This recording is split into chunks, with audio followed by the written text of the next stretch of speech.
So nakita ko itong aquarium ko na to. So medyo hindi na siya kaaya-ayang tignan. May mga lumot na dyan sa ano.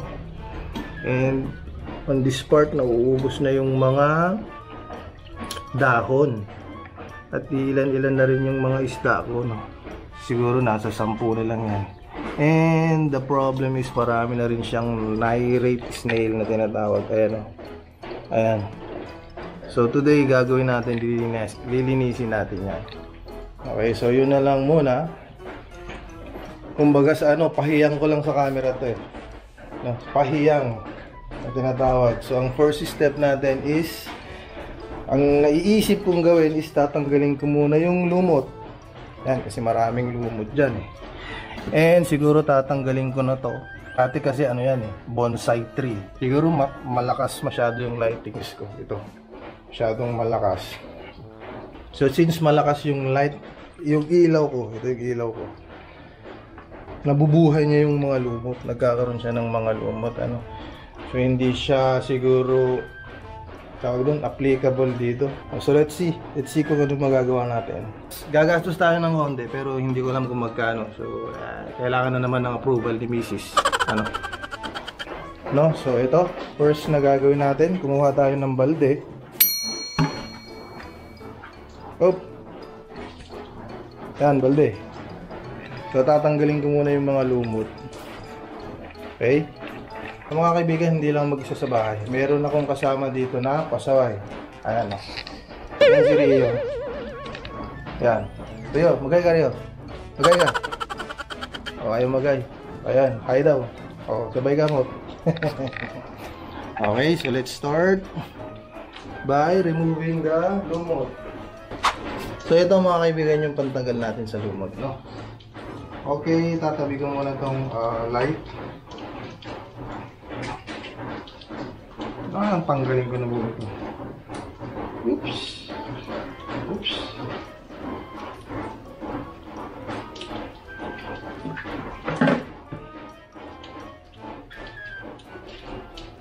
Okay. Sa tingin ko itong buo na lang ang tatanggalin ko. Hindi naman yun eh. Oh. At ayun, lumitaw yung mga dumi.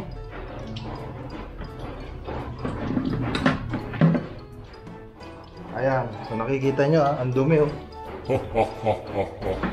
And then tanggalin na rin natin yung mga ibang nyrate snail. Ayan o, nyrate snail.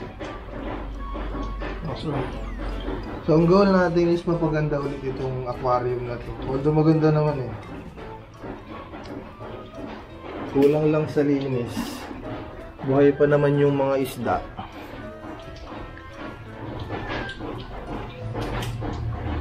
Sa dati mga kaibigan, ang aquarium ko is 5 gallons lang. So, nag-alaga ako ng isang goldfish, ano. And then ang nangyari, namatay yung goldfish. So, ang ginawa ko, nag-research ako kasi sayang yung binili kong 5 gallons eh. So, nakita ko yung ganda ng pag-aalaga ng mga isda, ano, yung mga design ng mga aquarium. So, ayun, bumili ako tuloy na mas malaki.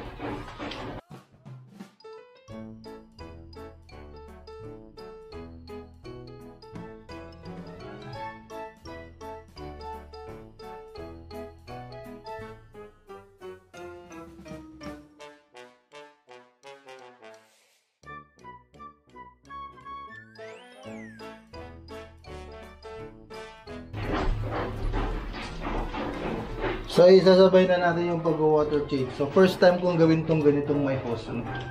Kasi hindi ko na matatanggal yan through tabo eh. So subukan ko siyang higupin ng ano. Hopefully gumana.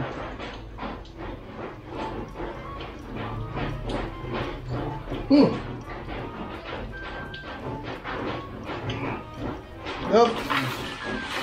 Bigyan niya eh.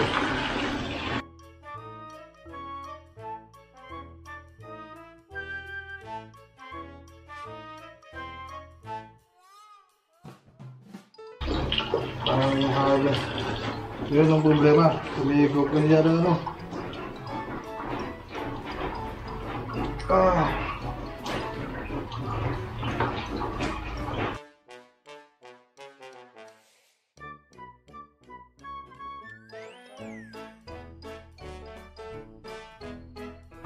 So isa pa. So hopefully hindi na humigop ng ano, bato. Humigop ng bato eh.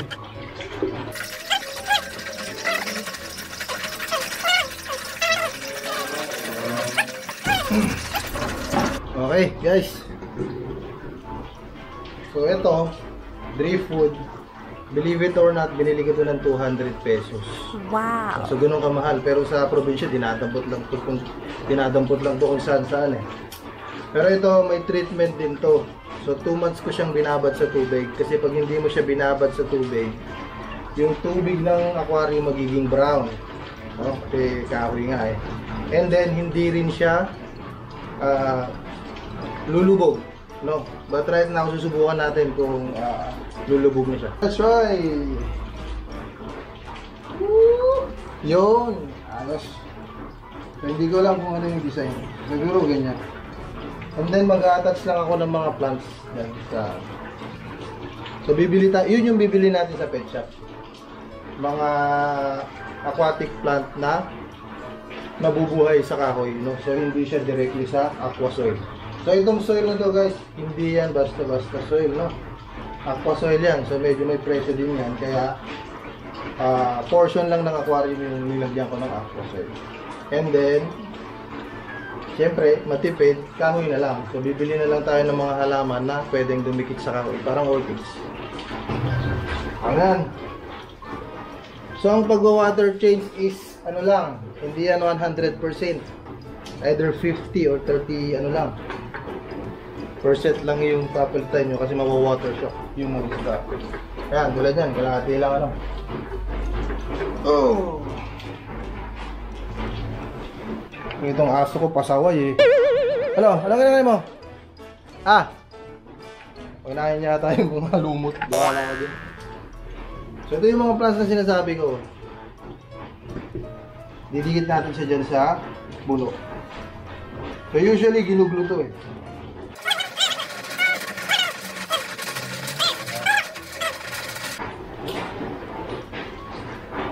So yan, tinatali yan. Hindi yan basta-basta ginagawa. Okay. Dapat may ganito ka rin. Ito parang magnet.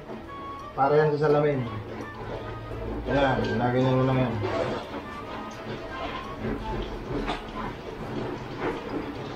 Yeah, so yan ang gamit niyan. Para yung mga lumot sa loob, nalilinisan. So magnet yan pre. Tapos ito, parang may escoba yan sa loob. Ito. Medyo rough siya dito. Parang escoba. Then, ito yung magnet. Ayan. Nilinisan mo lang. As you can see, marami pa rin mga parang bangin. But next time,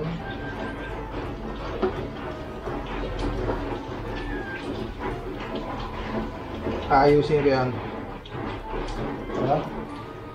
So yun, ang next natin gagawin, tatali ko muna yung halaman doon. Gahanap tayo ng sinulid sa taas. So siyempre dapat yung sinulid pabagay din dun sa sa driftwood.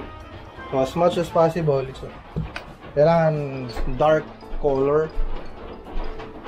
So it's either brown or black. Sana meron kami. Oops. So, pasensya na, medyo maingay sa background kasi umuulan. Wala rin doon. Wala tayong choice. May glue ako pang driftwood, hindi ko lang alam kung water ano to. Water resistance ba?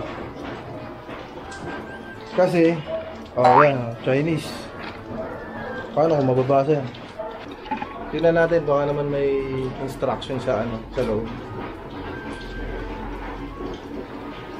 Bonjour, bonjour. Wala.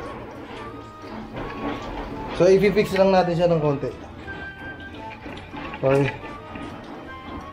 So, ang gagawin natin, since wala tayong pang yan, ganyan na lang. Yan, so driftwood. No? So, now, ang gagawin natin is, papalitan na muna natin yung tubig. Okay? Itong timba actually ano lang yan, dedicated lang yan for water change, no? Hindi ko siya ginagamit sa panglaba kasi makakaluan ng sabon. And then, ang style ko dyan, para hindi magulo yung kanyang tawag doon, arrangement dyan. Kasi, once na may pressure yung tubig na ganyan, maaaring masira yung form nitong sa ilalim, most especially itong lupa. Ano? So, dapat ganyan, Ayan. Okay, be careful lang. Be careful lang.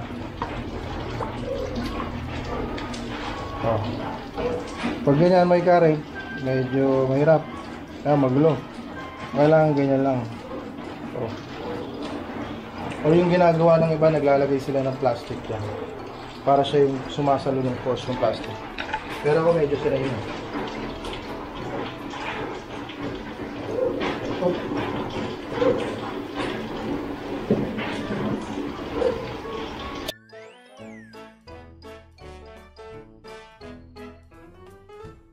Alam nyo mga kaibigan, itong pag-aquarium na ito, magandang habit ito. Titigan mo lang to, medyo nawawala rin yung pagod mo after. Kaso matrabaho lang, most especially pag water change. So time check natin, 3 PM. So alas 6 pa naman darating si Basis. So okay lang na magulo. Pero mamaya, mga 5 siguro, kailangan mo na magulo. Okay? So yon, after almost 1 hour of cleaning, ayan siya. Okay na siya. Medyo tuminu-tinu na, ano? Ayan. So yung mga isda ko medyo hyper sila And then ang plan natin, bibilan natin to ng mga plants pa. Siguro mga 3 piraso. I-attach natin dyan. Siguro anubias ang bibiling ko dyan. And then ito dadagdagan natin. Dadagdagan natin siya ng ganito rin, no? So parang Carabao grass ang dating nito Okay, so parang carpet type. And then bibili na rin tayo ng isda. Siguro mga 10 pieces para mas lively yung dating ng aquarium natin. Nanginayang ako dito. Binili ko to for 500 pesos. Ang problema, linumot lang, no? So dati may mga moss dito Babalik natin kasi nakakapanginayang. Opya. Ayan. Dati nung may pambili pa tayo, bili tayo ng bili. Ngayon kasi wala tayong pambili, kaya wala. Tambay. So ganyan. Diyan ka na muna. So tignan natin later on yung reaction ni Mrs. Pag sinabi, tanggalin mo yan. Tanggal. Ano ba? Manig tayo sa asawa.